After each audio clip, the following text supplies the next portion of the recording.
Do you want to remove link from your Instagram bio? You can remove links from Insta profile with just a few simple steps. Before we begin, please like this video and subscribe to our channel.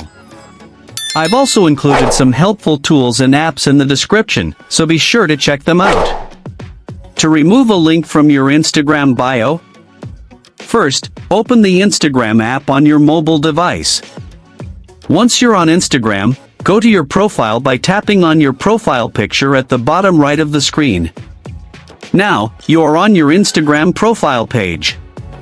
Tap on the Edit Profile button located below your bio section.